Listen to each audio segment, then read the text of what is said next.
जय हिंद स्टूडेंट्स, आज की वीडियो में हम बात करेंगे CAPF पेपर 2 के बारे में। Welcome to the official YouTube channel of Nimbus defence academy. My name is Akshay Pathania. Students, CAPF AC examination की जो नोटिफिकेशन है ये आपकी 20th ऑफ फेब को आ गई थी। एग्जाम आपका 19th ऑफ जुलाई को है। तो students, you have ample amount of time, लेकिन इस एग्जाम में आपको दो पेपर प्रिपेयर करने हैं, एक ऑब्जेक्टिव और एक सब्जेक्टिव। स्टूडेंट, बहुत सारे स्टूडेंट सब्जेक्टिव को लास्ट मोमेंट के ऊपर छोड़ देते हैं और फिर अंधेरे में तीर मारते हैं, जिस कारण से उनकी जो परफॉर्मेंस पेपर 1 की भी होती है उसको भी आपकी जो डलनेस होती है पेपर 2 की उसको वो ओवरशैडो कर देती है। And the end result is कि आप पेपर क्वालिफाई नहीं कर पाते हो। हर एग्जाम का अपना पैटर्न होता है, एक सेट ऑफ थीम्स होती हैं जिसके ऊपर रिपीटेडली क्वेश्चन आते हैं और इसी चीज़ को हम डेटा के बेसिस के ऊपर आज की वीडियो में हम यहाँ पे एनालाइज करेंगे। ठीक है, तो स्टार्ट करते हैं with unlocking the mystery of CAPF paper 2। तो स्टूडेंट, सबसे पहले तो देयर इज अ रिमाइंडर कि आपका last date for submitting your forms is 12th of March, तो उनको भर लेना। 349 सीट्स हैं, बहुत अच्छा नंबर है, जल्दी जल्दी फॉर्म्स को फिल कर दो। और स्टूडेंट्स, जो आपके नोटिफिकेशन है उसमें बताया गया है कि रिटन एग्जामिनेशन होगा, फिर आपका फिजिकल एफिशिएंसी टेस्ट होगा and finally there will be a interview. ठीक है, और तीनों का अगर हम बात करें यहाँ पे, तो जो रिटन एग्जामिनेशन है स्टूडेंट्स, ये 250 मार्क्स का पेपर 1 होगा, 200 मार्क्स का पेपर 2 होगा। इसके अलावा आपका 150 मार्क्स का इंटरव्यू भी होगा। ठीक है, जिसको हम पर्सनल इंटरव्यू या पर्सनैलिटी टेस्ट कुछ भी कह सकते हैं। तो स्टूडेंट, टोटल मार्क्स आप देख सकते हैं, आपका 600 मार्क्स का पेपर जो है यहाँ पे आपको अटेम्प्ट करना पड़ेगा। ठीक है, फिजिकल एफिशिएंसी टेस्ट उसके मार्क्स नहीं है, वो क्वालिफाइंग नेचर का होता है। आज हम स्पेसिफिकली बात करेंगे पेपर 2 की। 200 नंबर का ये पेपर होता है और इसका टाइटल है general studies, essay and comprehension. ठीक है, तो स्टूडेंट्स, नोटिफिकेशन में आपको बताया गया है कि इस पेपर को बेसिकली हम दो पार्ट में बांट सकते हैं। एक है आपका एसे वाला पार्ट।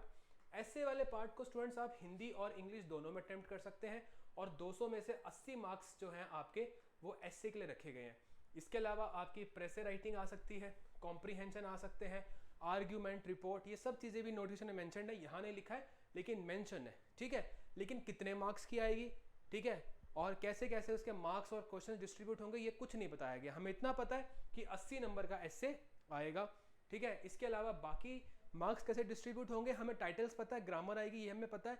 ठीक है, लेकिन मार्क्स कैसे डिस्ट्रीब्यूट होंगे ये चीज़ हमें यहाँ पे नहीं पता है। ठीक है, तो एक है आपका पेपर 1 250 मार्क्स का, एक है आपका पेपर 2 200 मार्क्स का, फिर है आपका इंटरव्यू।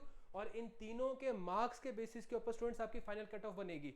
तो ये मत सोचना कि आप पे क्वालिफाइंग नेचर है। पेपर 1 क्वालिफाइंग करना पड़ेगा आपको ताकि पेपर 2 चेक हो, लेकिन फाइनल मेरिट में जाने के लिए इनके मार्क्स कंसिडर होंगे। तो इनमें आपको ज़्यादा से ज़्यादा सिक्योर करने हैं मार्क्स, और इंटरव्यू के ऊपर आप बहुत ज़्यादा हैवीली डिपेंडेंट नहीं हो सकते।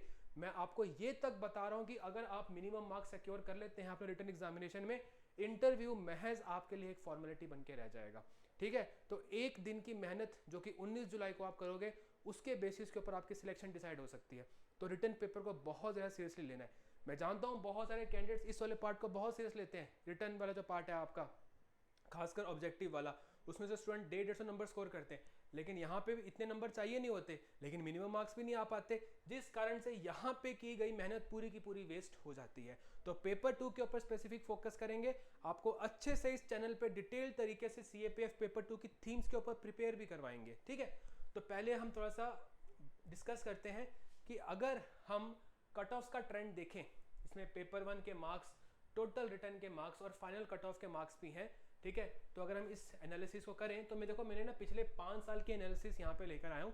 2025 का पेपर मैंने स्टडी किया, लेकिन कट ऑफ ऑफिशियली नहीं आ रखी है, तो मैं गेस वर्क में नहीं जाऊँगा। तो 2021 के बाद के पेपर एनालाइज कर रखे हैं। ठीक है, और इसके अलावा जो ऑफिशियल कट ऑफ हैं आपकी, वो हमने एनालाइज कर रखे हैं 2021 से। ठीक है, तो स्टूडेंट 2021 में अगर आप नोटिस करेंगे तो जो आपका पेपर 1 के क्वालिफाइंग मार्क्स थे वो 250 में से 117 थे। 2022 में वो 135 हो गए। इतना बड़ा उछाल कैसे आया? ठीक है, कारण है, बताऊंगा। ठीक है, तो ये देखो, जनरल की बात करते हैं, बाकी कैटेगरीज के जो स्टूडेंट्स हैं वो अपने मार्क्स यहाँ पे जरूर देख सकते हैं, लेकिन मेनली जो हम अपनी एनालिसिस का आधार बनाएंगे वो जनरल की कट ऑफ है। ठीक है, तो जनरल का पेपर 1 में कितना कट ऑफ चाहिए? 117। ठीक है, वहीं पे कितना कट ऑफ चाहिए आपको? 135। ठीक है, तो 135 मार्क्स, 117 मार्क्स आपके जनरल के आपको यहाँ पे चाहिए ताकि आपका पेपर 2 चेक हो। और रिटर्न में स्टूडेंट्स टोटल आपके 450 में से 205 मार्क्स चाहिए। ठीक है, यानी कि अगर किसी कैंडिडेट के पेपर 1 में 117 नंबर आ चुके हैं तो आपको पता उसको करीब करीब 90 नंबर और चाहिए, ठीक है। कितने नंबर चाहिए उसको? 90 नंबर और चाहिए ताकि वो आपका फिजिकल एफिशिएंसी टेस्ट के लिए क्वालिफाई हो जाए। तो रिटर्न में पेपर 2 में कितने नंबर चाहिए यहाँ पे, ठीक है, 90 नंबर चाहिए। अब यहाँ देखते हैं, ठीक है, यहाँ 135 गई पेपर 1 की कट ऑफ, और पेपर 2 के साथ मिला के कितने मार्क्स चाहिए आपको? 450 में से 221। तो स्टूडेंट्स यहाँ कितने आ गए आपके? 65 प्लस 21। यहाँ पे भी करीब करीब आपके 90 नंबर का जो आंकड़ा है वो यहाँ पे आ रहा है, ठीक है। और फाइनल में अगर आपको आना है तो स्टूडेंट्स अब एक चीज तो ये होगी ना, आपको फिजिकल एफिशिएंसी टेस्ट वाली बात होगी यहाँ पे। अब आप मेक श्योर करो, ठीक है, कि क्या मिनिमम इतने मार्क्स लाके 205 मार्क्स लाके क्या आप सपने देख सकते हो कि आप मेरिट में आओगे? नहीं आ सकते। क्यों? क्योंकि 120 मार्क्स 150 में से इंटरव्यू में it is near to impossible, ठीक है। हो सकता है आप बहुत ज़्यादा इंप्रेस कर दो वहाँ पे पैनल को, लेकिन it is near to impossible. यानी कि आपको यहाँ पे भी 90 से ऊपर मार्क्स लाने पड़ेंगे और यहाँ पे भी आपको 117 से ऊपर मार्क्स लाने पड़ेंगे, क्योंकि फिजिकल एफिशिएंट टेस्ट के मार्क्स नहीं है। और सिमिलरली स्टूडेंट्स आप यहाँ देखो, आपको फाइनल में आने के लिए अब यहाँ पे कितना गैप पूरा करना पड़ेगा आपको, ठीक है, 220, ठीक है, आप लगा लो यहाँ पे भी आपको 100 करीब करीब 120 प्लस नंबर ही आपको इंटरव्यू लाने पड़ेंगे। तो वो भूल जाओ आप, ठीक है। इंटरव्यू में 150 में से 80 90 नंबर लाना कोई बहुत बड़ी बात नहीं है, लेकिन 120 प्लस ना ला नहीं, तो वो मार्क्स आप कहाँ से पूरे करोगे? थोड़े यहाँ से पूरे करोगे, थोड़े यहाँ से पूरे करोगे। अब अगली एनालिसिस देखते हैं, ठीक है। अब अगली तरफ अगर हम चलेंगे तो 24 और 25 की बात, 23 और 24 की बात भी करते हैं। अब 23 में आपकी कट ऑफ फिर से 135 से फॉल करेगी, सीट्स का नंबर बढ़ गया, कट ऑफ फॉल करनी थी, फिर से 118 पे आ गई, ठीक है। और यहाँ भी देखो करीब करीब आपको 80 नंबर तो फिर भी चाहिए आपको पेपर 2 में। कई बार पेपर 2 लेंदी होता है, कई बार पेपर 1 डिफिकल्ट होता है, तो कट ऑफ गिर जाती है, ठीक है। लेकिन यहाँ पे आप देखो फिर से आपको करीब करीब 130 नंबर चाहिए इंटरव्यू में, ठीक है। तो इतना डिपेंड कर सकते हो आप 150 वाले पेपर में, नहीं कर सकते आप, ऑब्वियस सी बात है। इसके बाद आप यहाँ देखो 97 आ गई आपकी कट ऑफ, बहुत गिर गई, बम्पर सीट्स थी, पेपर डिफिकल्ट था, ठीक है। 500 सीट्स आई थी इस सेट में 2024 में, तो कट ऑफ आपकी 100 से नीचे चली गई, ठीक है। अब कितने नंबर चाहिए आपको? अगेन आपको स्टूडेंट्स करीब करीब 90 नंबर ही चाहिए, किसमें? पेपर 2 में, ठीक है। और इसके अलावा आपको मेरिट में आने के लिए अगेन कितने मार्क्स चाहिए? वही 130 के करीब मार्क्स, 125 120 इतने मार्क्स आपको यहाँ पे चाहिए। तो स्टूडेंट्स हमने इस पूरी की पूरी एनालिसिस से एक बात सीखी है कि सिर्फ और सिर्फ कट ऑफ के पास होने से आपकी सिलेक्शन नहीं होगी, ठीक है। आपकी सिलेक्शन तब होगी जब आप पेपर 1 में भी कट ऑफ के ऊपर मार्क्स लेकर आओगे, पेपर 2 में भी कट ऑफ के ऊपर मार्क्स लेकर आओगे। मैं आपको फेयरली एक चीज़ बताना चाहता हूँ कि बहुत सारे लोग कोशिश करते हैं कि वो जो एक्स्ट्रा मार्क्स सिक्योर करें वो पेपर 1 से करें।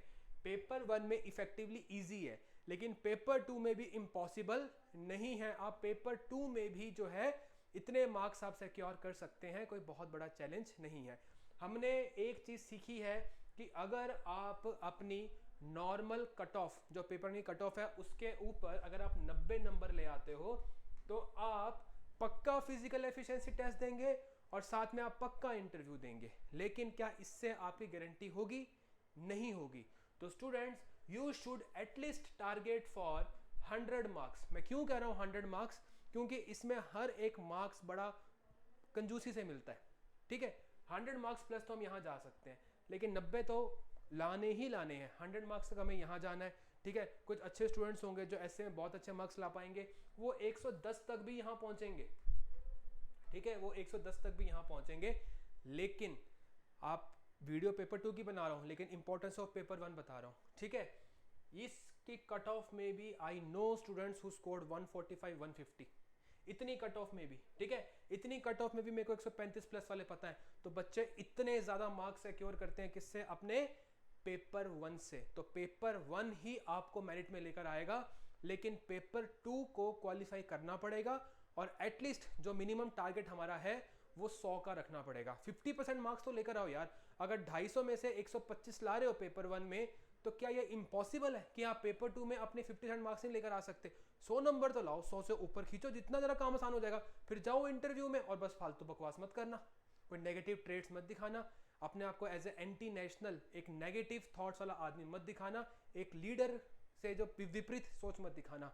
आप डेफिनेटली मेरिट में आओगे और हो सकता है कि आपका रैंक भी इंडिया में टॉप में हो, ठीक है। तो स्टूडेंट्स इन बात का ध्यान रखना है। तो आपको मैं बता चुका हूं कि पेपर 2 में आपको कितनी चाहिए मार्क्स, 100 तो चाहिए, क्योंकि यही हमें हमारी एनालिसिस बताती है, ठीक है। अब स्टूडेंट्स इसके अलावा कट ऑफ क्यों वेरी करती है, ठीक है। अब कट ऑफ इसलिए वेरी करती है स्टूडेंट्स क्योंकि आपकी सीट्स का नंबर भी वेरी करता है, ठीक है। आपको 2022 में एबनॉर्मली हाई कट ऑफ देखने को मिली, ठीक है। उसके बाद कट ऑफ आपकी गिर गई और फिर बहुत ही ज्यादा गिर गई, ठीक है। और अभी भी स्टूडेंट्स आपकी 349 सीट्स हैं, ठीक है। अभी भी कितनी सीट्स हैं आपकी? 349 सीट्स हैं। तो आप देखो कि जब आपका सीट्स कम थी तो कट ऑफ ज्यादा थी, यहाँ पे सीट्स बड़ी है लेकिन कट ऑफ भी बड़ी है। तो इसका मतलब ये होता है कि कई बार आपका सीट्स बढ़ती हैं, पेपर इजी होता है, मार्क्स फिर भी आपको ज्यादा चाहिए होते हैं, ठीक है। और तो मल्टीपल फैक्टर, तो कौन से दो फैक्टर आ गए? एक आ गया नंबर ऑफ सीट्स, दूसरा आ गया पेपर का लेवल। तो आप अपने माइंड में बहुत ज्यादा थॉट्स नहीं कर सकते, लेकिन आप एक सबसे इंटरेस्टिंग चीज यहाँ देखो, जितनी मर्जी सीट्स बढ़ रही हैं, फाइनल कट ऑफ एक ही रेंज में आ रही है। कितनी रेंज में आ रही है आपकी? 310 से लेकर 350 के बीच में, जितनी मर्जी सीट्स बढ़ जा रही हैं, ठीक है। तो ये आपका रहेगा यहाँ पे, और इजीली आपको मैं बता रहा हूँ, देखो ये देखो सीट्स कितनी ज्यादा वेरी कर रहे हैं, पेपर का लेवल भी वेरी कर रहा है, तभी तो पेपर में कट ऑफ उछल उछल के जा रही है ना। बट आप देखिए जो आपकी फाइनल कट ऑफ मार्क्स हैं वो बहुत ज्यादा वेरी यहाँ पे नहीं कर रहे हैं। इसका मतलब ये है कि आपको एक मिनिमम मार्क्स जो लाने हैं फाइनल कट ऑफ में आने के लिए जनरल के लिए, तो वो 310 से 350 के बीच में है। बहुत बड़ी रेंज है, लेकिन पेपर तो कितने वेरी हो रहे हैं, ठीक है। सीट्स भी तो कितनी वेरी हो रही हैं। तो इस साल के लिए भी आपका टारगेट यही है कि अगर आपको शॉर्ट मेरिट में आना है तो 325 नंबर तो बेटा तीनों में लेकर आने ही पड़ेंगे। तो 2026 के लिए कितना टारगेट है आपका? 325 नंबर तो एटलीस्ट आपने लेकर आने ही आने हैं, ठीक है। क्योंकि 322 सीट से भी इतनी ही गई थी, इसके बिना काम नहीं बनेगा। और इसका सबसे सिंपल एंड सॉर्टेड जो डिवीजन है मार्क्स की, वो कैसे होगी स्टूडेंट्स? 150 मार्क्स यहाँ से, ठीक है, 110 मार्क्स यहाँ पे, और बाकी इंटरव्यू को खाली छोड़ दो, जितने आएंगे उतने बढ़िया, ठीक है। तो यहाँ पे कितने आ गए आपके? यहाँ पे आ गए आपके 260, और इंटरव्यू में बेटा 65 मार्क्स तो लाना कोई बहुत बड़ी दिक्कत आपके लिए नहीं होनी चाहिए आउट ऑफ 150, ठीक है। और अगर पर्सनैलिटी के अच्छे ट्रेड्स दिखाओगे तो ऑब्वियस सी बात है कि इंटरव्यू में भी 90 नंबर तक पहुंचोगे, इस आंकड़े से भी बहुत ऊपर चले जाओगे। पेपर 1 का टारगेट 150, पेपर 2 का टारगेट 110, इंटरव्यू पे इतना ही छोड़ना। अगर वर्स्ट से वर्स्ट भी गया तो बेटा 60 नंबर तो मिलते ही मिलते हैं, ठीक है। अगर वर्स्ट भी गया तो इसलिए कह रहा हूँ कि तुम वर्स्ट तो नहीं हो सकता, अगर तुमने ये दोनों क्वालिफाई किया है तो तुम 65 तो लेकर आओगे, यहाँ पहुंच जाओगे आराम से। अच्छा गया तो बेटा 325 से भी ऊपर जाओगे, ठीक है। तो ये जो कैलकुलेशन है अपने माइंड में हमेशा से रखना, बहुत मुश्किल कैलकुलेशन नहीं है, लेकिन इस कैलकुलेशन के ऊपर चलना बहुत मुश्किल है, क्योंकि इसके लिए करनी पड़ेगी आपको मेहनत, ठीक है। तो स्टूडेंट्स अब हम आ जाएंगे अपने एनालिसिस वाले पार्ट के ऊपर। अब हम थोड़ा सा और डिटेल में चीज़ों के ऊपर जाएंगे, ठीक है। तो सबसे पहले तो स्टूडेंट्स हम बात करते हैं कि सीएपीएफ पेपर 2 में जो आपका सिलेबस है फिर से डिस्कस करते हैं, जो डिटेल्ड मैनर में यहाँ पे बताया गया है, ठीक है। तो स्टूडेंट डिटेल्ड मैनर में क्या बताया गया है यहाँ पे कि कॉम्प्रिहेंशन आएगा, प्रेस से राइटिंग आएगा, ठीक है। मतलब पेपर 2 को स्टूडेंट्स यहाँ पे डिटेल में नोटिफिकेशन में 2 पार्ट में डिवाइड कर दिया है। एक है part A, part B. Part A आपको मैं पहले बता चुका हूँ, दैट इज द एसे। तो क्या आएगा एसे में students? Essay first of all तो आप इंग्लिश और हिंदी दोनों में लिख सकते हो, ठीक है। और इसके लिए आपके 80 मार्क्स डेडिकेट किए गए हैं, ठीक है। अब देखो यहाँ पे डिफाइन नहीं किया गया कितने एसे आएंगे, कितने मार्क्स के आएंगे, ठीक है, और कितने वर्ड्स आपको लिखने हैं। तो हो सकता है कि ये चीज़ वेरी करे, लेकिन जो पिछले 5 साल का स्टैंडर्ड है हम उसको लेकर आगे बढ़ेंगे, ठीक है। तो ऐसे क्वेश्चन जो हैं आपको लॉन्ग नैरेटिव फॉर्म में लिखने पड़ेंगे। अब एक बड़ी इंटरेस्टिंग चीज़ है, इंडियन हिस्ट्री के ऊपर सवाल आ सकते हैं, फ्रीडम स्ट्रगल के ऊपर आ सकते हैं, ज्योग्राफी के ऊपर आ सकते हैं, पॉलिटी के ऊपर आ सकते हैं, इकोनॉमी के ऊपर आ सकते हैं, नॉलेज ऑफ सिक्योरिटी के ऊपर आ सकते हैं, ह्यूमन राइट इश्यूज के ऊपर आ सकते हैं, और ऐसे टॉपिक्स भी जो आपकी एनालिटिकल एबिलिटी को चेक करेंगे। इतना बड़ा होराइजन खोल के छोड़ दिया कि सब पढ़ो, ठीक है। इसको समराइज करेंगे, इसलिए तो वीडियो भी बना रहे हैं यहाँ पे। तो इतना बड़ा होराइजन आपके लिए खोल के छोड़ दिया कि सब कुछ ही पता होना चाहिए, ठीक है, सब कुछ ही पता होना चाहिए, ठीक है। दूसरा आ गया आपका पार्ट बी। यहाँ पे अक्सर स्टूडेंट्स बहुत अच्छा स्कोर करते हैं, ठीक है। अब कॉम्प्रीहेंशन आएगा इसके अंदर स्टूडेंट्स, पता ना क्या होता है कॉम्प्रीहेंशन, पैराग्राफ उसको रीड करना है, क्वेश्चन अटेम्प्ट करने हैं। प्रेस से राइटिंग, बड़े पैराग्राफ को उसके 1/3 में लिखना है। अगर आपका 450 वर्ड्स का एक पैराग्राफ है तो उसकी समरी लिखनी है 150 वर्ड में, उसको 1/3 कर देना है, ठीक है। बाकी कम्युनिकेशन और लैंग्वेज स्किल को चेक करने के लिए स्टूडेंट्स क्या किया जा सकता है यहाँ पे बताओ, आपसे काउंटर आर्ग्यूमेंट्स लिखवाई जा सकती हैं, आपसे सिंपल ग्रामर और लैंग्वेज टेस्टिंग की चीजें जो है वो आ सकती हैं यहाँ पे, ठीक है। तो ये तो इन्होंने छोड़ दिया है, ठीक है। इससे स्टूडेंट नहीं समझ पाएगा कि पेपर में आता क्या है। तो इसीलिए स्टूडेंट पिछले 5 साल के पेपर्स के बेसिस के ऊपर आपके लिए यहाँ पे एक टेबल है कि कितने तरह के क्वेश्चंस आ रहे हैं। तो स्टूडेंट्स आपके अगर देखोगे तो ये 5 ये तरह के क्वेश्चन और 3 ग्रामर वाले क्वेश्चन, ठीक है। तो 5 type of questions from here to here, from essays to passage, ठीक है। And 3 types of questions from grammar, और ये 5 साल से कांस्टेंट है, ठीक है। तो स्टूडेंट्स आपको टोटल 6 ऐसे के टॉपिक्स आ रहे हैं जिनमें से आपको 4 अटेम्प्ट करने हैं। एक का आपको 20 मार्क्स मिलेंगे अगर आप उसको परफेक्ट लिखोगे, कभी 20 मार्क्स नहीं मिलेंगे, भूल जाओ ये सिनेरियो भी है, ठीक है। जो आपको 20 मार्क्स देगा वो जस्टिफाई करते करते थक जाएगा कि मैंने उसको 20 मार्क्स दिए क्यों। तो 80 नंबर के आपके ऐसे आएंगे स्टूडेंट्स।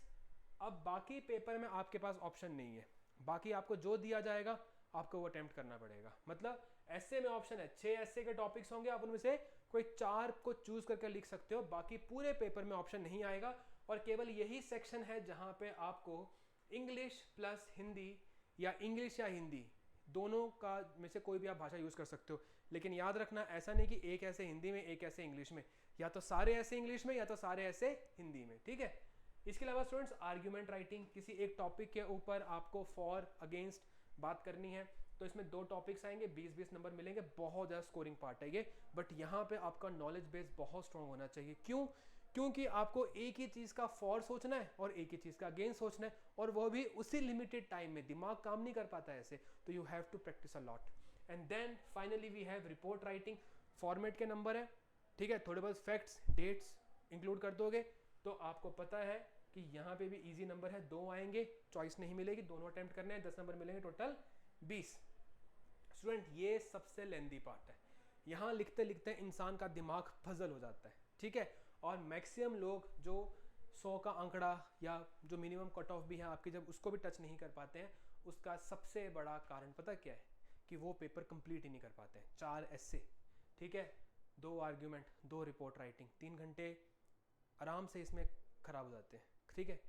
तो बाकी कैसे करोगे फिर, ठीक है। तो इसका एक छोटी सी ट्रिक ये भी होती है कि आप चाहो तो आप इस वाले पार्ट से भी स्टार्ट कर सकते हो, क्योंकि ये टाइम बड़ा कम लेता है। पैसेज रीड किया, ठीक है, 5 क्वेश्चन आएंगे 4-4 नंबर के, ठीक है, 20 नंबर पैसेज के आ जाएंगे, ये बहुत स्कोरिंग पार्ट होता है, ठीक है। इसके अलावा स्टूडेंट्स ग्रामर है, ग्रामर में आपको फ्रेजेस देंगे, है ना, टेक ऑफ हो गया, है ना, पुल ऑफ हो गया, पुट ऑन हो गया, पुल ऑफ, है ना, फ्रेजेस होते हैं आपके, इसको फ्रेजल वर्ब्स भी कहते हैं। उसके क्वेश्चन आएंगे, आपको उनको यूज करके, उनका एक्चुअल यूज करके अपने सेंटेंसेस लिखने हैं जिसमें वो इस्तेमाल हो रहे हैं, ठीक है। मतलब एक तरीके से आपका यूज ऑफ फ्रेजेस आ गया। दूसरा आपका सेंटेंस रीराइटिंग आ गया। अब एक छोटा मोटा सेंटेंस दे देंगे, उसको बोल देंगे कि एक्टिव में लिखो, पैसिव में लिखो, है ना, या इसके अंदर एक कंजक्शन लगाओ, या हो सकता है कि इसको पास्ट टेंस में कन्वर्ट करो, ठीक है, डायरेक्ट स्पीच, इनडायरेक्ट स्पीच। तो आपको इंस्ट्रक्शन देंगे करना कैसे इसको चेंज, लेकिन आपको सेंटेंस को पढ़ना है, आपने उसको रीराइट करना है, ठीक है। और इसमें आपके 10 क्वेश्चन आएंगे, एक नंबर के, बड़ा ईजी पार्ट होता है, छोटा सा पार्ट है। अब स्टूडेंट्स आपका आएगा एरर। अक्सर पेपर में एरर कैसा आता है, एक लाइन होती है, उसको 4 भाग में बांटते हैं, एक ऑप्शन होता है नो एरर, बाकी कहते हैं कि बताओ कौन सा पार्ट में एरर है। यहाँ पे आपको एरर आइडेंटिफाई करना है, ऊपर से आपने उस एरर को ठीक करके सेंटेंस लिखना है विदाउट चेंजिंग द मीनिंग, ठीक है। प्रेजेंट है तो प्रेजेंट रहेगा, पास्ट है तो पास्ट रहेगा, मीनिंग चेंज नहीं करना, टोन चेंज नहीं करनी है, आपने सिर्फ सेंटेंस की गलती ठीक करनी है और आपने उस सेंटेंस को वापस लिखना है। तो स्टूडेंट्स ये जो आपके 15, 20 और 25 मार्क्स हैं, ये आपके लिए बहुत ही ज़्यादा इंपॉर्टेंट है, ठीक है। और सबसे ज़्यादा इजी मार्क्स भी कहूँगा मैं इस पूरे के पूरे पेपर में, ठीक है। तो कितने हो गए स्टूडेंट्स, ये हो गए आपके 60 नंबर, ठीक है। तो 60 मार्क्स हो गए। तो आप ऑब्वियसली 60 मार्क्स तो नहीं आएंगे, लेकिन ग्रामर पे अच्छी कमांड बनाओगे, ठीक है, प्रेसे की अच्छे से प्रैक्टिस करोगे, तो यार इसमें से 40 नंबर तो लेकर आओगे, 40 छोड़ो यार, 45 तो लाओगे, ठीक है 45 ला सकते हो, 50 भी ला सकते हो, लेकिन चलो क्या टारगेट सेट करते हैं, यहाँ से आ जाएंगे स्टूडेंट्स आपके 45 मार्क्स। तो क्या इतने बड़े सेक्शन से, क्या इतना बड़ा सेक्शन जो 140 नंबर का है, क्या आप यहाँ से और 45 नहीं ला सकते? तो स्टूडेंट इतने मार्क्स तो आपके पेपर इंटरव्यू देने तक बन गए, आपके मार्क्स 90 नंबर का टारगेट दिया आपको, तो 90 नंबर तो आ गए यहाँ पे, तो आप इंटरव्यू तो पक्का दोगे, ठीक है। इसके अलावा थोड़ी सी और मेहनत करोगे, फॉर्मेट के मार्क्स रखोगे, तो और ज़्यादा बढ़िया तरीके से जा सकते हो। तो आपको मैं कह रहा हूँ इतना मुश्किल पेपर नहीं है, ठीक है, क्योंकि एक ऐसा सेक्शन है जहाँ पे मार्क्स कितने आएंगे आपको नहीं पता है, ठीक है, लेकिन एक ऐसा सेक्शन है जहाँ पे आपके शॉर्ट मार्क्स भी होते हैं, वो हो गया ये वाला पार्ट, ठीक है। This part is your gamble here and most of the people are wasting time on these things, ठीक है, इट इज़ वेरी इंपॉर्टेंट, ठीक है। और आज हम मेनली इसी पार्ट की बात करेंगे। क्यों करेंगे? क्योंकि ये मैं पढ़ाऊंगा ना, बाकी तो इंग्लिश वाले पढ़ाएंगे, और इंग्लिश वाले भी मेरे से एग्री करते हैं, प्रेसे हो गया, पैसेज हो गया, ग्रामर हो गया, ये पेपर 2 निकलवाएगा आपका, क्योंकि यहाँ पे आपके गलत होने के चांसेस बहुत कम है। जब आपकी रिलेटिव मार्किंग होती है, तो रिलेटिव मार्किंग में अगर आपका जो असेसर है जिसने आपका पेपर चेक किया है, अगर उसको आपसे बेहतर ऐसे मिल रहे हैं, आपके मार्क्स कट कर देगा वो। लेकिन यहाँ पे अगर आपने करेक्ट आंसर लिखा हुआ है, तो क्या आपके मार्क्स कट कर सकता है? वो नहीं कर सकता आपके मार्क्स कट यहाँ पे, ठीक है, क्योंकि यहाँ पे मार्क्स की मार्किंग आपकी सब्जेक्टिव होगी, ठीक है।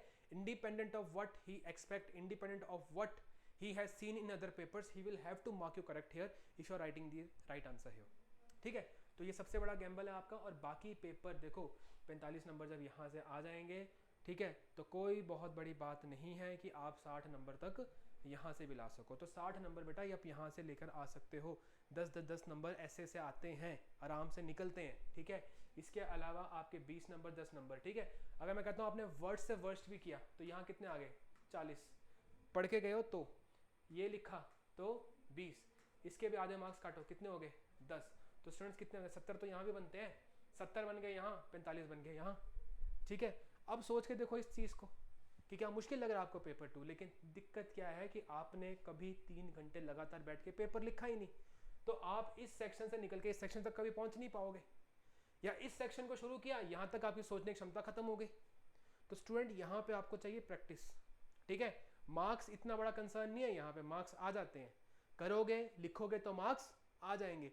सबसे बड़ा कंसर्न क्या है? कभी बैठ के लिखा ही नहीं, ठीक है। 99% of candidates I can bet here they have not given a single mock of paper two, जब वो पेपर देने के लिए जाते हैं, ठीक है। वो क्या करते हैं? एसेज अलग लिखते रहते हैं, आर्ग्यूमेंट अलग लिखते रहते हैं। क्या कभी 3 घंटे लगातार बैठ के पेपर किया? जब नहीं किया तो उस दिन कैसे कर लोगे? फिर तो भगवान भरोसे जा रहे हो। तो इसलिए कह रहा हूँ कि टाइम दोगे तो बहुत इजीली इस चीज़ को कर लोगे, इतनी मुश्किल चीज़ यहाँ पे ये है नहीं है, ठीक है। चलो अब क्योंकि ये इंग्लिश वाले बात करेंगे तो इंग्लिश वालों की क्लास ही करवाएंगे इसके लिए। अब मैं आपको ऐसे आर्ग्यूमेंट और रिपोर्ट राइटिंग की थीम बताता हूँ, क्योंकि आपको लगेगा कि दुनिया भर का सब कुछ ही पढ़ लेना है, ठीक है, क्योंकि टॉपिक तो इसी तरीके से मेंशन किए गए हैं ना कि सब कुछ ही पढ़ लेना है, ठीक है। चैलेंज क्या है? पढ़ना कहाँ से है, ठीक है, लिखना कैसे है, स्ट्रक्चर क्या है, ठीक है। तो स्टूडेंट आप थोड़ा सा उस चीज़ के बारे में भी यहाँ पे बात करेंगे। अब हम स्टूडेंट्स हम बात करेंगे कि आपके ऐसे किस तरह के आते हैं। मैंने पिछले 5 साल के जो पेपर हैं उनको एनालाइज किया है, क्योंकि 5 साल में पेपर इफेक्टिवली चेंज हो जाता है, ठीक है। तो इससे पहले कि मैं स्टडी करूं तो इतना ज़्यादा कुछ नहीं है।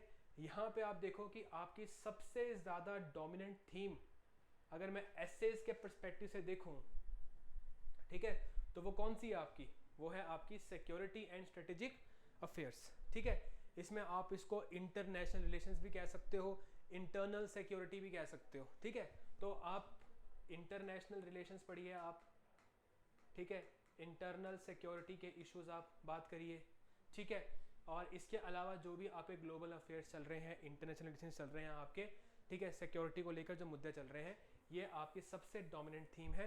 पिछले 5 साल में आपके 7 टॉपिक्स आए हैं, ठीक है। पिछले कितने सालों में? 5 साल में आपके 7 टॉपिक्स आए हैं। किस में से? 7 topics are from security and strategic affairs, ठीक है। अब इसमें आपका साइबर अटैक आ गया, न्यू टाइप ऑफ वॉरफेयर। इसमें आ गया आपका इनफिल्ट्रेटर्स, ठीक है। कौन होते हैं इनफिल्ट्रेटर्स? जो घुसपैठ करते हैं, ठीक है। तो उनके ऊपर आ गया कि कैसे वो आपकी इंडिया की सिक्योरिटी के लिए चैलेंज है, ठीक है। चाइना की इकोनॉमिक पॉलिसी, ठीक है, इन कंट्रीज बॉर्डरिंग इंडिया। चाइना ना सिर्फ हम पे डायरेक्ट हमला करता है बल्कि इनडायरेक्ट हमला भी करवाता है, ठीक है। तो वो किस तरीके से हमारे आसपास की कंट्रीज़ को एड कर रहा है, हेल्प कर रहा है, ताकि वो उनको बना सके एक ऐसा टूल जिसको वो भारत के खिलाफ इस्तेमाल कर सके। सिक्योरिटी कंसर्न सबको पता है, ऐसे लिखना पड़ेगा। अब यहाँ पे कितने वर्ड्स में, 300 वर्ड्स में, ठीक है। तो कितने वर्ड में लिखना पड़ेगा ऐसे, 300 वर्ड में। India as emerging leader in new world order. अब न्यू वर्ल्ड ऑर्डर क्या है कि जहाँ पे देखो वर्ल्ड ऑर्डर कैसे कैसे होते हैं, इस पढ़ना पड़ेगा ना इसके बारे में। बाईपोलर क्या होता है, यूनिपोलर क्या होता है, आज का मल्टीपोलर क्या है, इंडिया की पॉलिसी ऑफ स्ट्रेटेजिक ऑटोनॉमी क्या है, तो बात करनी पड़ेगी इसके ऊपर। तो ये टॉपिक आया आपका स्ट्रेटेजिक अफेयर्स के बारे में। स्टूडेंट्स इसके अलावा इंडियन आर्म्ड फोर्सेस, ठीक है, कि स्ट्रेटेजिक थिंकिंग के बारे में और टाइमली एक्शन के बारे में, ठीक है, इसमें ढूंढने पड़ेंगे एग्जाम्पल, ठीक है। इसमें आप ज़रूर बात करोगे किसके बारे में, जो इंडिया आजकल सर्जिकल स्ट्राइक्स का उन्होंने बनाया हुआ है कि इससे पहले कि हम पे अटैक हो हम उन पे अटैक करते, ठीक है। Strategic thinking, timely action. Students इसके अलावा emerging presence of women in armed forces, ठीक है, जोड़ दिया, सोसाइटी को जोड़ दिया, जेंडर को जोड़ दिया, किससे, आर्म्ड फोर्सेस से, सिक्योरिटी से, थीम तो सिक्योरिटी की है। इसके अलावा student global peace and national defence budget आया ना, ठीक है। आप देखो CAPF love this security oriented ऐसे, expect 1 to 2 topics every year. तो सिक्योरिटी की जब भी कोई खबर मिले अखबार में, ठीक है, तो उसको इग्नोर नहीं करना है, अपनी एक फिलॉसफी यहाँ पे बनानी है। तो सबसे बड़ी एंड सबसे डोमिनेंट थीम कौन सी होगी स्टूडेंट्स, यहाँ पे सिक्योरिटी हो गई, ठीक है। चलो अब बात करते हैं अगली थीम की। स्टूडेंट्स अगली जो सेकंड डोमिनेंट थीम है वो है इन्वायरमेंट एंड ज्योग्राफी। हम अक्सर रिटर्न के पेपर में भी जो इन्वायरमेंट है उसको हम इग्नोर करके जाते हैं, यहाँ तो बिल्कुल भी नहीं करना चाहिए। तो सेकंड मोस्ट रिपीटेड टॉपिक पिछले 5 साल में कौन सा है, इन्वायरमेंट एंड ज्योग्राफी। स्टूडेंट यहाँ पे क्लाइमेट चेंज का बात कर रहा है, किसके ऊपर, इंडियन एग्रीकल्चर के ऊपर। यहाँ पे बात कर रहे हैं ट्रॉपिकल रेन फॉरेस्ट की, ठीक है, कि वो उनकी क्या इंपॉर्टेंस है, कितनी बड़ी कार्बन सिंक है, ठीक है। हर साल कोप की रिपोर्ट में कहते हैं वेटलैंड्स, रेन फॉरेस्ट कितनी बड़ी कार्बन सिंक है, ठीक है, कितना ज़्यादा इंपॉर्टेंट है आपकी बायोडाइवर्सिटी के लिए, इकोलॉजी के लिए, ठीक है। अमेजन रेन फॉरेस्ट आपके लंग्स ऑफ द वर्ल्ड कहते हैं, तो पता है, लेकिन लिखोगे 300 वर्ड, ठीक है, क्या कोटेशंस यूज़ करोगे, क्या स्ट्रेटेजी बताओगे, क्या कंसर्न्स है, क्या चैलेंजेस है, ठीक है। एंडेंजर्ड स्पीसीज को कैसे बचाएंगे, उसके ऊपर टॉपिक आया हुआ है। ई वेस्ट, ठीक है, हम डिजिटली तो खुद को रेवोल्यूशनाइज कर रहे हैं, मोबाइल फ़ोन, लैपटॉप सब कुछ हम कर रहे हैं, लेकिन ई वेस्ट भी तो बढ़ रहा है, कैसे करोगे इसको डिकम्पोज, ठीक है। डिप्लीशन ऑफ वाटर टेबल हो रहा है कि नहीं हो रहा है।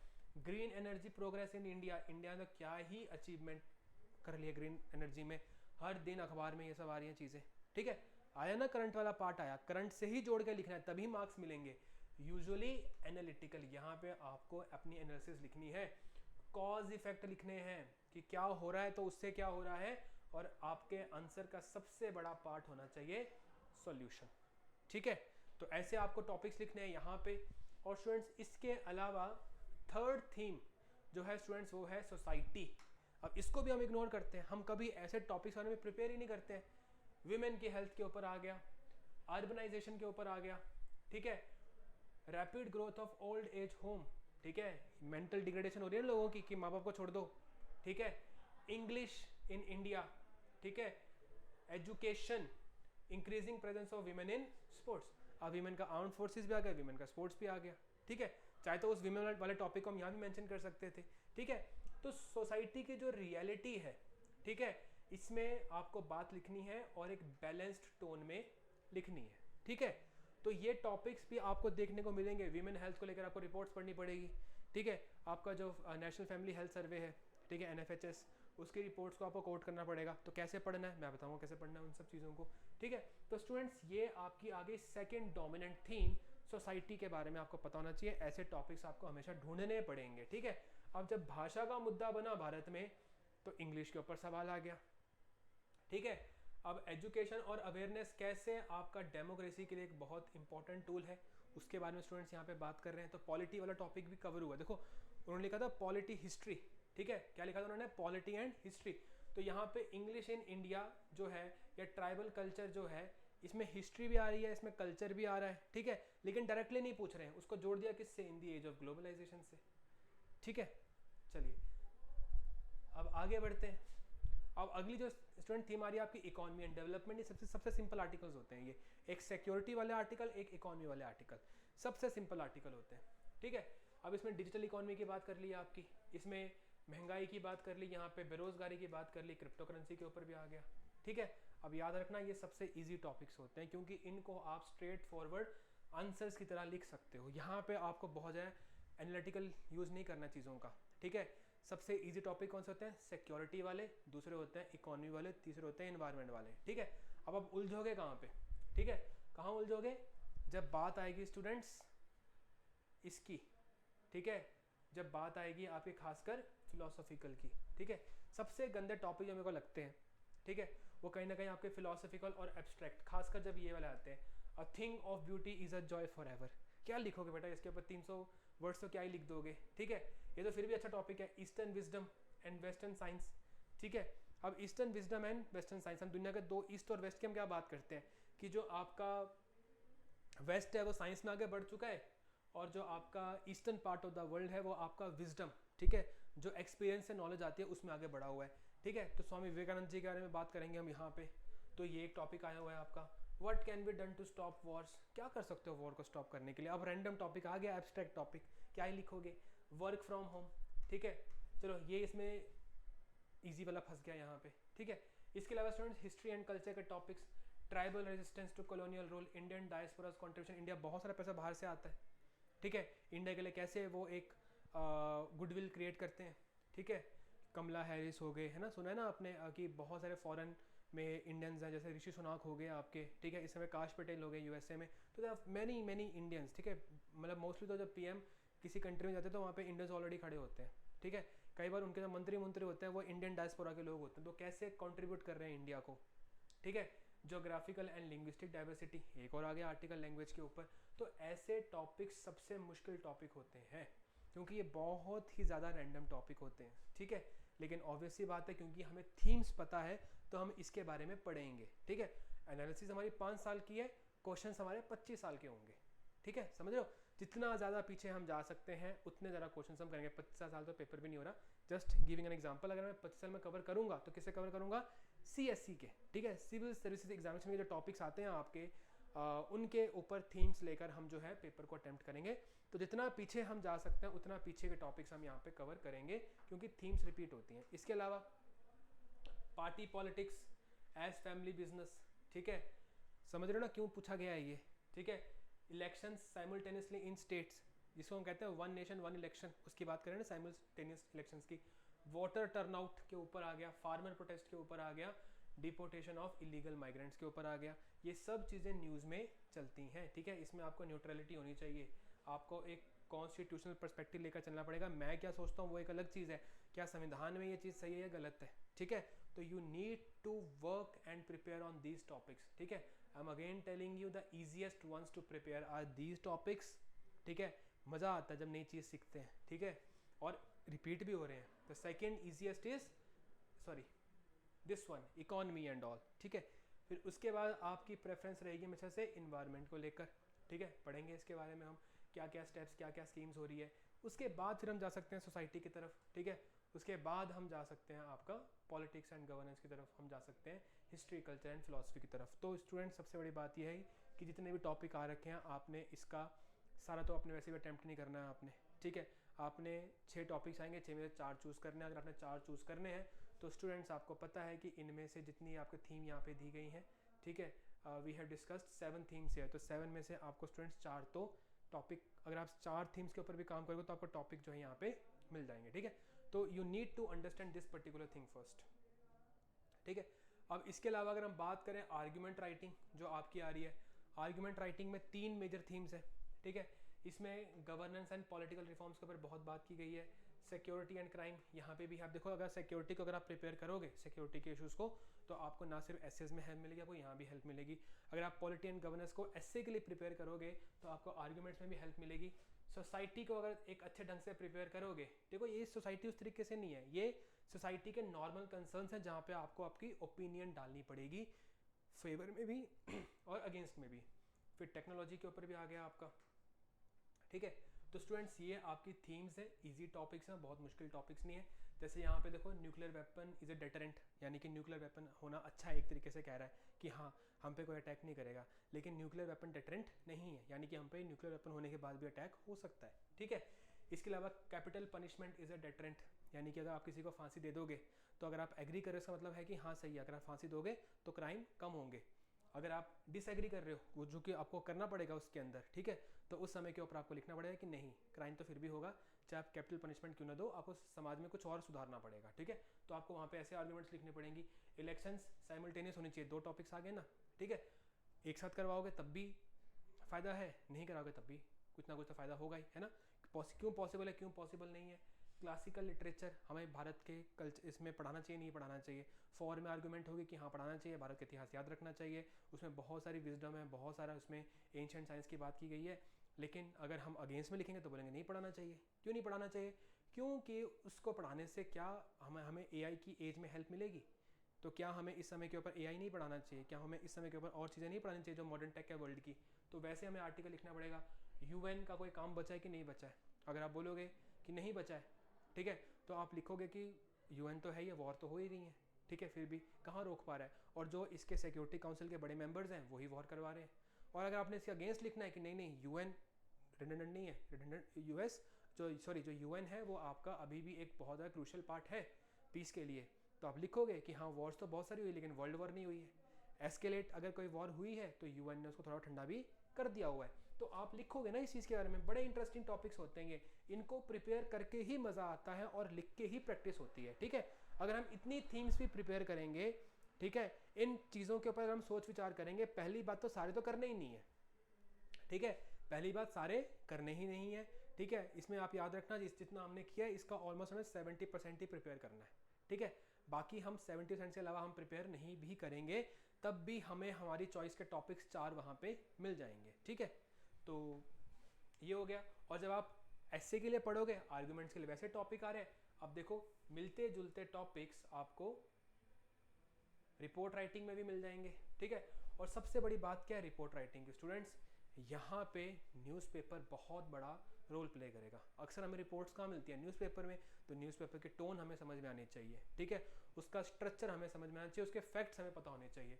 ऑक्सीजन सिलेंडर की क्राइसिस हुई कि नहीं हुई कोविड में, ठीक है। इलेक्शन समय वायलेंस होता है कि नहीं होता है, वाटर टेबल डिप्लीट हो रहा है कि नहीं हो रहा है, ठीक है, ठीक है, कोविड फेलो फीलिंग हो गया, वॉर विक्टिम रिहेबिलिटेशन हो गया, ठीक है। ये फिर से क्या आ गया? क्राइसिस और इमरजेंसी रिपोर्ट्स लिखनी है। सोशल डेवलपमेंटल रिपोर्ट्स के बारे में बात करना, ओल्ड एज होम बढ़ गए हैं तो आ गया टॉपिक फिर से, ठीक है। वाटर टर्नआउट हो गया, वीमेन का इंक्रीजिंग पार्टिसिपेशन इन स्पोर्ट्स आ गया, ग्रीन एनर्जी में क्या प्रोग्रेस है हमारी, लॉ एंड ऑर्डर की हमारी बात हो गई यहाँ पे, ठीक है। तो स्टूडेंट्स आप देखिए यहाँ पे जो टॉपिक्स हैं वो आपके एक ना एक तरीके से रिपीट हो रहे हैं। Time and again these kind of topics have been repeated in your CAPF paper, ठीक है। तो what you need to make sure is कि you need to decide the themes on which we need to work and accordingly we can work, ठीक है। तो एक structure वे में तैयारी करेंगे, पहले एक सेक्शन को एक थीम को पकड़ेंगे, उसके बारे में पढ़ते रहेंगे, उसके साथ साथ जो हम नोट्स लिखेंगे उसमें हम स्पेस छोड़ देंगे, तो उसमें हम ऐड ऑन करते जाएंगे चीज़ों को, ठीक है।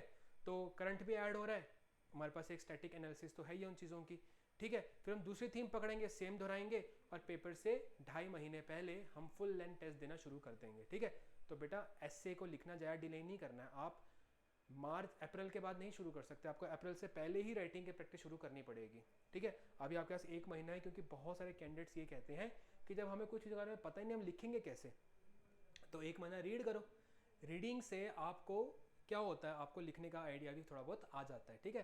तो अप्रैल में हमें लिखना शुरू करना पड़ेगा, 1 महीना हमें अखबार पढ़नी है बहुत ज़्यादा, ठीक है। अभी सिर्फ और सिर्फ मैंने बेसिकली आपके लिए बताया कि ये पेपर है क्या है, आपसे किस तरह के टॉपिक्स पूछता है, और मैं आपसे रिक्वेस्ट करके आपको मैं समझाना चाहता हूँ कि ध्यान से सुनना कि ये सिविल सर्विसेज का पेपर नहीं है।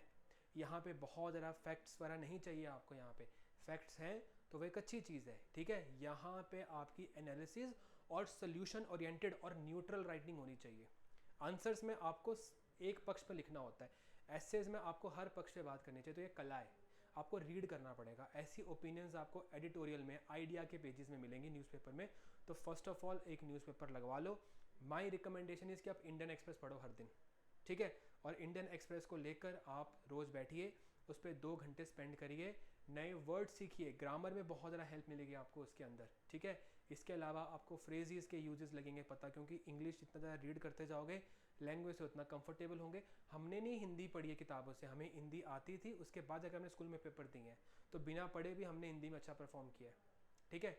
लेकिन इंग्लिश हमारे लिए एक फॉरेन लैंग्वेज है, हमें उसके लिए अलग स्ट्रेटेजी अपनानी पड़ेगी, तो हमें रीड करनी पड़ेगी, समझनी पड़ेगी, तभी हम उसके बारे में कुछ कर सकते हैं, ठीक है। तो स्टूडेंट्स ये रही आपकी CAPF पेपर 2 की थीम्स, जिसके ऊपर आपको इफेक्टिवली ध्यान देना पड़ेगा। और मैं अगली वीडियो में आपसे ये जो तीनों टॉपिक्स हैं, ठीक है, इसके ऊपर जो स्ट्रेटेजी आपको बनानी चाहिए, क्या क्या सोर्सेज आपको रीड करने चाहिए, क्या क्या बुक्स आपको रीड करनी चाहिए, हम इसके ऊपर बात करेंगे, ठीक है। और I will be recommending you some very good books and very cheap books, जिनके PDF भी आपको नेट पे मिल जाएंगे। तो I don't want to spend a lot of money on the material that you are going to possess for the CAPF paper 2, ठीक है। Grammar important है, ये हमने सीखा, ठीक है। लिखने की प्रैक्टिस ज़रूरी है, और कुछ पर्टिकुलर थीम्स पे फोकस करना ज़रूरी है, और न्यूज़पेपर की जो रीडिंग है ये सबसे ज़्यादा ज़रूरी है अगर आपको पेपर 2 में मार्क्स लेकर आने हैं, ठीक है। इसके अलावा सप्लीमेंट्री सोर्सेज भी होंगी, और इन सब चीज़ों को अगर मैं छोड़ दूँ, साइड कर दूँ ना, तो एक तरफ अगर तराजू में आप रखोगे पेपर 2 क्लियर करने के लिए क्या चाहिए, तो एक तरफ मैंने ये सब चीज़ें रख दी, दूसरी तरफ मैं रखूँगा आपकी क्यूरियोसिटी को, ठीक है। और क्यूरियोसिटी इन सब चीज़ों से भारी है। आपके CAPF पेपर 2 में जितना मर्जी आप पढ़ते रहो, लेकिन अगर आप क्यूरियस नहीं हो जानने के लिए, आप अच्छे आंसर्स नहीं लिख पाओगे, ठीक है। This is true for any paper, curiosity आपको वंडर्स तक लेकर जाएगी। पर द थिंग इज़ कि CAPF पेपर 2 में जो है ये आपके लिए अटमोस्ट इंपॉर्टेंस की होती है। जितना ज़्यादा आप जानने की इच्छा रखोगे, उतने ज़्यादा टॉपिक्स बिना नाम के आपको पता होंगे। You might not have read about, ठीक है, war victim rehabilitation, but you might have build an ideology, क्योंकि आप जब आर्टिकल पढ़ रहे होंगे तो आपका क्यूरियोसिटी का थॉट गया होगा उस तरफ भी, तो हो सकता है आपने गूगल में एक दो चीज़ें और सर्च कर ली हो, ठीक है। याद रखना, इन दी एज ऑफ AI, ठीक है, आपके लिए सोचना बहुत मुश्किल है, ठीक है। AI जो है आपका काम खराब कर देगी, क्योंकि AI आपको सीधा आंसर देगी, रट्टा मार के पेपर क्लियर नहीं होगा, ठीक है। मैं जानता हूँ इन टॉपिक्स को अगर आप डालोगे AI में तो हो सकता है कि मेरे से बेहतर ऐसे आपको लिखवा दे, हो क्या सकता है, लिखवा ही देगा आपको बेहतर, लेकिन वो आपका सोचा हुआ नहीं है, ठीक है। वो ऐसे उसके ऊपर आपने विचार नहीं किया है, उसके ऊपर आपने एक आइडियोलॉजी बिल्ड नहीं कर रखी है। आप एक कंटेंट रीड कर रहे हो, कितना रिटेन कर पाएगा नहीं पता। जितना ज़्यादा आप खुद रिसर्च करोगे, उतना ज़्यादा बेहतर आपके लिए ये पेपर और आसान होता जाएगा, ठीक है। तो स्टूडेंट्स, इस चीज़ के साथ मैं आज की क्लास को एंड करना चाहूँगा यहाँ पे।